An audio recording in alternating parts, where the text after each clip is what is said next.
오늘 사무엘상 31장 말씀 함께 살펴보겠습니다. 오늘도 주신 말씀 속에서 힘을 내어서 이 하루를 승리할 수 있기를 주님의 이름으로 축복합니다. 오늘 본문 사무엘상 마지막 장입니다. 이 말씀을 보면 좁게는 사울 왕가가 어떻게 최후의 몰락을 맞게 되는지, 최후를 어떻게 맞게 되는지, 그렇게 마지막 전투 장면, 길보아 산에서 있었던 그 전투의 장면을 다루고 있다라고 또 볼 수 있지만, 또 넓게 보면 이것은 지금 하나님께서 이미 선언하셨고 또 예비하신 이스라엘의 다음 왕, 이스라엘의 사울을 이어서 세워질 차기 왕, 그 다윗이 그동안 쫓겨왔던 그 도피 생활, 또 블레셋 땅으로 망명하여 생활했던 그러한 생활들에 대해서 종지부를 찍으면서 새로운 시대를 예고하는 그러한 장면이다, 이렇게 볼 수 있습니다. 특히 본문 30장, 앞에 보았던 30장에서는 이 아말렉의 침략으로 큰 어려움과 위기에 빠져 있었던 다윗이 여호와께 묻고 다시 여호와로 인하여 힘을 얻고 그가 아말렉을 추격해서 크게 승리하였던 장면이 나옵니다. 그러나 이 장면과 대조적으로 오늘 본문 속에서는 이 블레셋과 전투에서 크게 패하여 몰락의 길을 걷게 되는 사울의 모습을 함께 보여주고 있다, 이렇게 볼 수 있습니다. 본문 1절을 보시겠습니다. 1절에 보시면 이렇게 말씀합니다. 블레셋 사람들이 이스라엘을 침해, 이스라엘 사람들이 블레셋 사람들 앞에서 도망하여 길보아 산에서 엎드러져 죽으니라. 1절에 보시면 이 이스라엘이 길보아 산에서 패했다, 이 길보아 산을 굉장히 강조해주는 표현을 우리가 볼 수 있습니다. 이 길보아 산은 어떤 곳입니까? 과거를 떠올려 보면 드보라와 바락이 하나님의 도움으로 시스라의 군대를 물리쳤던 그런 장소가 바로 이 길보아입니다. 그런가 하면 또 기드온이 하나님의 도움으로 미디안 군대를 물리치고 큰 승리를 얻었던 곳이 바로 이 길보아입니다. 하지만 과거 이들이 이처럼 하나님의 도움으로 큰 승리를 얻었던 장소이지만, 그러나 사울은 어떻습니까? 같은 장소에서 하나님의 도움을 얻지 못하여 결국 멸망의 길을 걷게 되는 그런 안타까운 장면을 두드러지게 하는 그러한 표현, 그런 것들을 강조해주고 있는 것을 볼 수 있습니다. 이 사울이라는 인물은 어떤 인물입니까? 그는 인본주의적인 삶을 살았던 아주 대표적인 전형적인 인물이다, 이렇게 볼 수 있습니다. 인본주의란 무엇입니까? 하나님 없이 살면서 자기 스스로 자기 인생을 개척해가는, 자기 인생을 자기 힘으로 지켜가려고 애를 쓰는, 자기 힘과 자기 중심적 삶에 철저히 치우쳐 있는 그러한 인물이 바로 사울이었고, 그것이 바로 인본주의적인 삶을 사는 이다라고 볼 수 있습니다. 강한 자기 의지를 가지고 자신의 삶을 개척해 가면서 더 나아가 자기 운명을 자기 스스로 결정하고 만들어 가겠다라고 하는 사람. 그래서 그를 보면서 많은 사람들이 어떻게 생각합니까? 이런 유형의 사람들을 보면서 정말 매력적인 인물이다, 매력적인 인간상이다, 이렇게 생각을 하기도 합니다. 오늘 우리가 살아가는 이 세상을 보면 우리가 살아가는 이 세상이 그렇습니다. 하나님 없이 자기 힘으로 스스로 인생을 개척해 가려고 애를 쓰고, 뭔가 인생은 내 인생이야, 내 힘으로 이 인생을 어떻게 살아보겠다라고 그렇게 애쓰며 살아가는 그러한 인생들, 그런 사람들을 위대한 인간상으로 여기는 그런 시대가 오늘 우리가 살아가는 이 시대 아니겠습니까? 하나님 없이 그저 자기의 힘으로 내 인생, 내 마음껏 개척해 가겠다, 이것이 오늘 사람들의 정신 아니겠습니까? 그러나 성경은 하나님 없이 살아가는 이와 같은 인본주의적인 삶과 반대로 하나님을 자기 인생의 주인으로 삼고 살아가는 신본주의적인 삶의 인생을 대조적으로 보여주면서 그러한 각각의 그러한 인생들을 향하여 성경이 하나님께서 어떻게 평가하고 있는가에 대해서 아주 냉정하게 그러한 결론을 우리에게 보여주고 있다라고 할 수 있습니다. 자기 실수와 연약함으로 인해 찾아왔던 위기 속에서도 그 위기를 모면하고 다시 일어설 수 있었던, 그래서 하나님의 도우심을 얻었던, 그래서 큰 승리를 누렸던 다윗. 이 다윗과 달리 사울은 어떻습니까? 결국 어떤 하나님의 도움도 받지 못하고 끝내 멸망의 길로 치닫고 말았습니다. 2절을 보십시오. 블레셋 사람들이 사울과 그의 아들들을 추격하여 사울의 아들 요나단과 아비나답과 말기수아를 죽이니라. 이 길보아 산에서의 전투에서 사울의 아들들이 먼저 죽었다라는 내용이 언급되고 있습니다. 사울의 집안이 멸망의 길로 완전히 치닫고 있다라는 것을 보여주는 것입니다. 그러면서 또 3절에 보시면 그 아들들의 죽음에 이어 사울이 중상을 입은 장면이 소개되고, 그리고 4절에는 그가 스스로 자기의 목숨을 끊는 그러한 사울의 모습도 보여주고 있습니다. 4절을 보겠습니다. 그가 무기를 든 자에게 이르되 내 칼을 빼어 그것으로 나를 찌르라. 할례 받지 않은 자들이 와서 나를 찌르고 모욕할까 두려워하노라 하나 무기를 든 자가 심히 두려워하여 감히 행하지 아니하는지라. 이에 사울이 자기의 칼을 뽑아서 그 위에 엎드러지매. 전쟁 중에 큰 중상을 입었던 이 사울이 그의 마지막 순간에 어떤 행동들을 하고 있습니까? 이방인 블레셋 사람에게 마지막 칼에 찔려 죽게 되면 자신이 그 칼에 찔려 죽으면서 고통하는 그 모습을 그들이 보며 즐거워하는 것, 이것을 자기가 용납할 수 없다라는 이야기입니다. 그래서 그는 뭐라고 표현했습니까? 결국에는 그 즐거워하는 모습을 보여줄 수 없어서 자기 스스로 자기 목숨을 끊어버리는 그러한 모습입니다. 그러니까 사울의 최후의 마지막 그 모습조차도 하나님께서 결코 기뻐하시지 않는 자살이라는 방법을 선택하는 안타까운 모습을 보여주고 있습니다.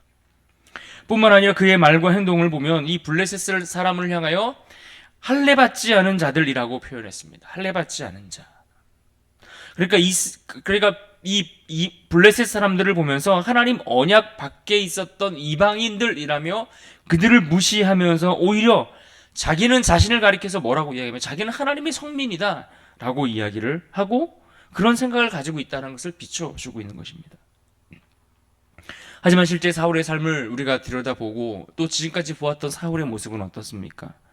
그가 하나님의 백성으로서, 하나님의 언약 백성으로서 그에 어울리는 어떤 선택을 했다거나 하나님의 말씀에 순종하여 그 뜻대로 살아가려고 애를 썼다거나 혹은 그에 어울릴 만한 그 어떤 거룩한 삶을 살지 않았던 것을 우리는 잘 알고 있습니다. 그렇게 하나님의 뜻과 결코 전혀 무관하게 살면서도 그래서 그 일을 그르쳐 스스로 멸망의 길을 맞도록 이를 이 지경에 이르기까지 했으면서도 여전히 자신이 하나님 앞에 불순종하고 있다는 사실조차 깨닫지 못하고 오히려 그 멸망의 길을 따라가고 있는 그런 안타까운 모습을 우리가 볼 수가 있습니다. 그런 측면에서 우리도 얼마든지 그와 같은 사울과 같이 착각 속에 살아갈 수 있음을 우리는 깨달아야 합니다. 하나님의 뜻과 전혀 무관하게 하나님의 말씀과 하나님이 우리에게 가르치시고 우리에게 제시하시는 그 삶의 방향과는 전혀 무관하게 살아가면서도 스스로 안전하다, 나는 괜찮다, 나는 평안하다 이렇게 착각하며 살아갈 수 있다라는 이야기입니다. 그래서 우리는 늘 말씀 안에서 나의 삶을 비추지 아니하고 그 말씀 속에서 우리가 걸어가야 할 길이 어떠한 길인지를 우리가 보지 못하고 깨닫지 못하면 그래서 그 안에서 깨닫게 하시는 그 죄로 인한 우리의 연약함을 발견하고 하나님 앞에 엎드리지 못하면 우리도 마지막까지 착각 속에 이 땅을 살다가 그저 멸망의 길로 빠져갈 수밖에 없음을 우리는 기억해야 할 것입니다. 어떤 면에서 보면 이 앞에서 30장에서 보여주었던 이 다윗이 시글락을 침공한 이 아말렉으로 인해서 위기에 처한 그 모습이나 오늘 보면 31장에 등장하는 사울이 블레셋으로 인한 그러한 위기, 이 둘 다 보면 모두 같은 어려움, 같은 위기, 같은 문제 앞에 서 있는 것 아니겠습니까? 동일한 상황 속에 서 있는 것입니다. 게다가 이 두 사람을 비교해 보면 그들이 처한 위기조차도 사울도 그렇지만 다윗도 마찬가지로 그들 자신의 연약함과 그들의 죄로 인한 위기를 초래했다는 점에 있어서도 동일한 문제 앞에 서 있다라고 볼 수 있는 것입니다. 동일한 문제 앞에 동일한 원인들로 동일한 이유로 위기와 어려움 가운데 처해 있다라는 것입니다. 하지만 이들의 결과는 아주 극명하게 그 결과가 아주 분명하게 대조를 이루고 있는 것을 볼 수 있습니다. 한 사람은 하나님께 도움을 얻어 구원을 얻었지만 한 사람은 하나님께 그 어떤 도움도 얻지 못하고 멸망하고 말았습니다. 그 이유가 무엇일까요? 바로 하나님과의 관계의 회복에 있음을 우리는 알아야 합니다. 하나님과의 관계가 어떻게 회복을 맞이하게 되었는가? 여기에 이 두 사람의 운명, 그들의 결과, 그들의 최후가 전혀 다른 결과를 맞게 되었다라는 것입니다. 다윗은 자신의 문제가 무엇인지 깨닫고 여호와께 묻고 그의 뜻을 구하기 시작했다고 했습니다. 사무엘상 30장 6절에 다윗이 자녀들 때문에 마음이 슬퍼서 다윗을 돌로 치자 하니 다윗이 크게 다급하였으나 그의 하나님 여호와를 힘입고 용기를 얻었더라. 여기에는 다윗이 위기를 통해 자신이 그동안 선택한 일에 어떤 죄로 인해서 그런 결과가 찾아왔는지, 그 죄가 무엇인지, 어디서부터 그 일이 잘못되었는가 철저히 회개하고 깨닫고 하나님 앞에 엎드렸던 일들이 전제되고 있는 그런 말씀입니다. 하나님 앞에 철저히 회개하는 일들이 있었고 그로 인해 하나님 앞에 힘을 얻게 되었다라는 것이죠. 그러나 사울은 어디에도 철저한 자기 회개가 없습니다. 자기 죄에 대한 반성과 후회와 철저한 회개가 없을 뿐더러 오히려 여호와께 물어 응답을 얻지 못하자 사울은 자기의 문제를 가지고 이 문제를 해결해 보겠다고 엔돌에 있는 무당을 찾아갑니다. 그래서 그 신접한 여인을 통해서 자신의 문제를 해결하려고 애를 썼을 뿐이죠. 그러니 다윗이 구원을 얻었어도 사울은 결국 하나님의 자비하심을 얻지 못하고 오늘 말씀처럼 이미 주어진 심판의 경고대로 그런 심판의 멸망의 길을 갈 수밖에 없었습니다.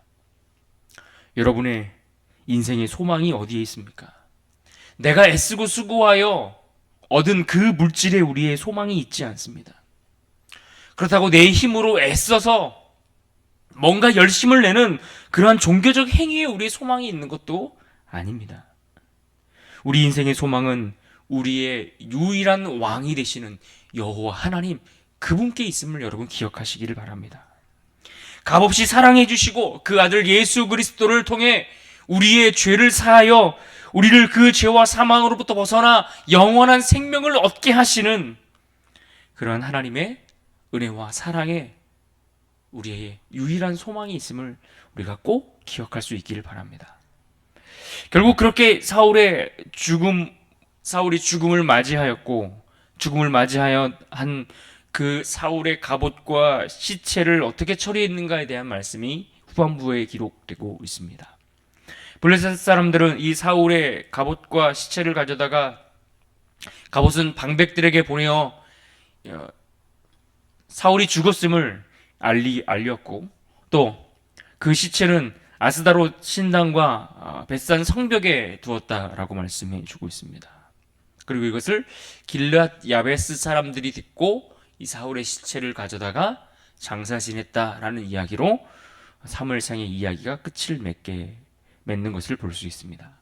이 길르앗 야베스 사람들이 왜 사울의 죽음에 대해서 슬퍼했습니까? 사울이 처음 왕이 되었을 때에 사무엘상 11장에 보면 이 암몬족 속에 침입을 받아서 어려움을 당했을 때 이 길르앗 야베스 사람들을 도와서 그들을 구원해 주었던 인물이 바로 이 사울 왕이었죠. 그러니까 멋있게 훌륭하게 잘 출발했지만 그의 최후는 결국 자기 죄로 인하여 멸망의 길로 안타깝게 끝을 맺는 장면을 볼 수가 있습니다. 그렇습니다. 결국 이 사무엘상 전체가 마무리되면서 어떤 이야기를, 어떤 교훈을 우리에게 들려주고 있습니까?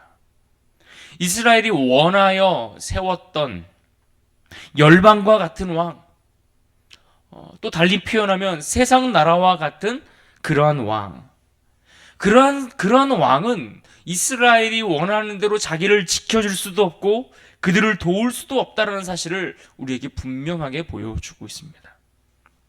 세상 사람들과 같이, 세상 나라와 같은 그러한 인간 왕은 결코 그들이 가지고 있는 인간의 연약함과 그들의 한계가 분명하게, 그러한 사람의 힘으로는 결코 그들이 우리를 보호할 수 없다라는 사실을 성경은 우리 가운데 분명하게 보여주고 그것을 깨닫게 해주고 있는 것이죠. 그러므로 오늘 우리가 말씀 속에서 기억하고 붙들어야 할 것이 무엇입니까? 인간의 한계를 깨달아야 합니다. 우리의 힘으로 우리 인생을 지킬 수 없다라는 것을 알아야 합니다. 내 힘으로, 내 의지로, 내 열심으로 내 인생을 지켜가는 것이 아님을 깨닫고, 그렇게 사람의 힘을 우리가 의지하지 아니하고 하나님을 더욱 의지하는 일에 우리의 소망을 둘 수 있어야 할 것입니다. 사람의 한계를 깨닫고 사람의 힘을 의지하지 아니하므로 오늘도 하나님을 더욱 의지하여 그분께 소망을 두며 살아가는 그런 복된 인생이 될 수 있기를 더욱 힘써야 할 것입니다. 특히 오늘 본문 6절의 말씀에 보면 이 사울의 가문이 몰락했음을 공식적으로 선언해주는 말씀이 소개되고 있습니다. 우리가 이 말씀을 우리의 반면교사로 삼아 하나님 없이 살아가는 그 인생의 허망함을 깨닫는 교훈을 가지고 하나님께 더욱 소망을 두며 살아가는 귀한 하루가 될 수 있기를 주님의 이름으로 축복합니다.